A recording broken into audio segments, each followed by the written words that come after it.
Hi friends, welcome to Read Aloud with Amy. Today we are going to read Splat the Cat and the Duck with No Quack.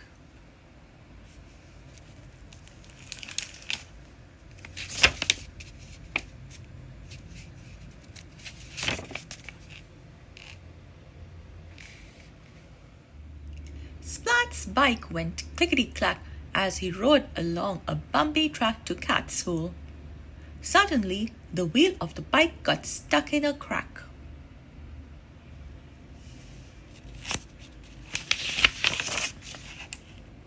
With a whack and a smack, Splat tumbled onto the track. Splat found himself nose to beak with a funny duck. The funny duck had a little book. The duck gave Splat a funny look.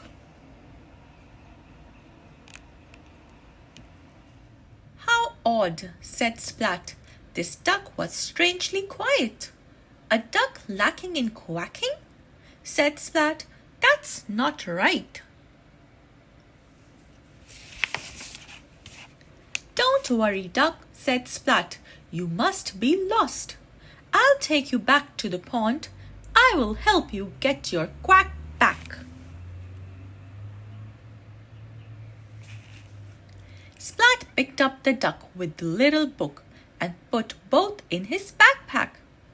"Take care in there," said Splat, "and don't sit on my fish stick snack."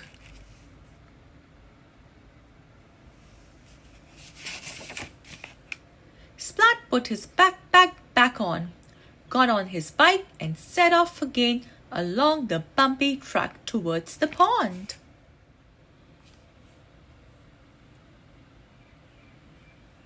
Splat's bike went clickety-clickety-clack-clack-clack.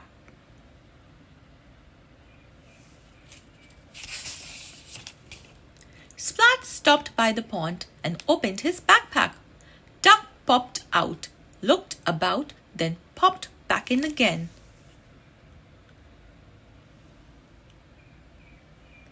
"Maybe Duck isn't lost," Splat said.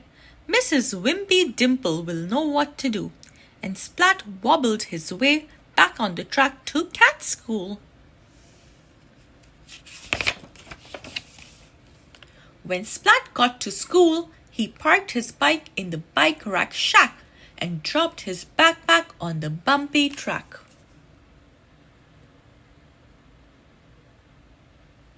Duck looked out from a crack in Splat's backpack.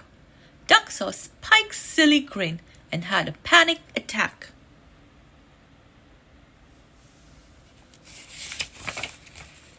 Duck jumped out of Splat's backpack. "Duck! Duck!" yelled Splat.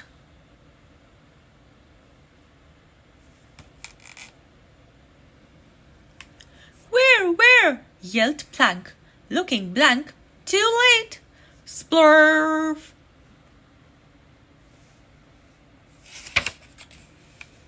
The duck with the little book sat on Plank's head. "No quack," said Splat.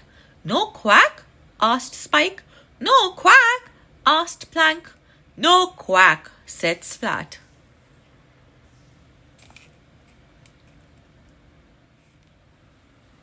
"A duck lacking in quacking?" said Spike and Plank. "That's not right."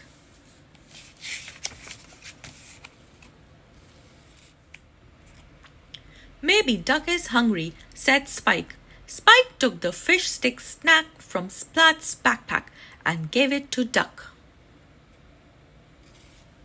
But Duck didn't bite, so Spike ate the fish stick snack himself.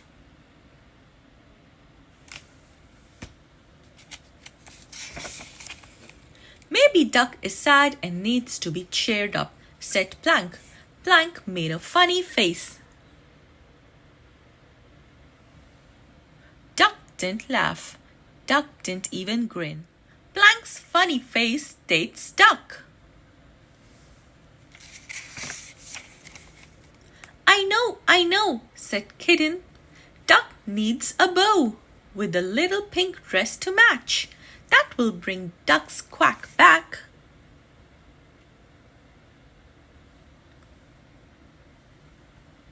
But the bow and the dress were not a success. Duck's beak stayed firmly closed. Mrs. Wimpy Dimple will know what to do, said Splat.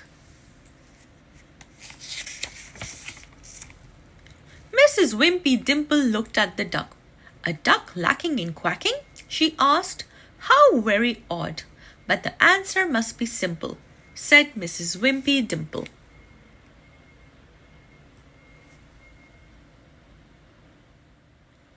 I will examine this duck with the little book, said Mrs. Wimpy Dimple.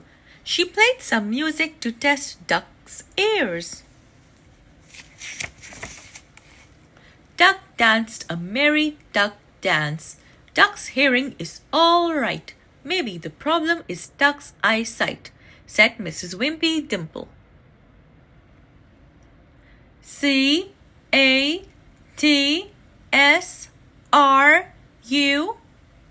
Mrs. Wimpy Dimple pointed to a chart. Duck just looked blank. She looked closely at Duck. I see, she said, but I don't think Duck does.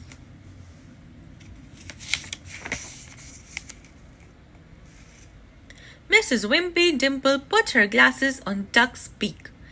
Duck blinked. Duck opened the book and started to read out loud.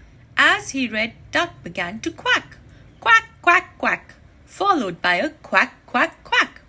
Hooray for Duck, cheered the helpful cats.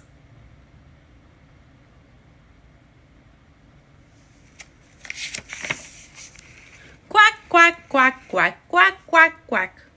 Duck's quack was back, and that was that. The end. If you like this video, please give it a like, share, and subscribe to the channel. Have a great day. Goodbye.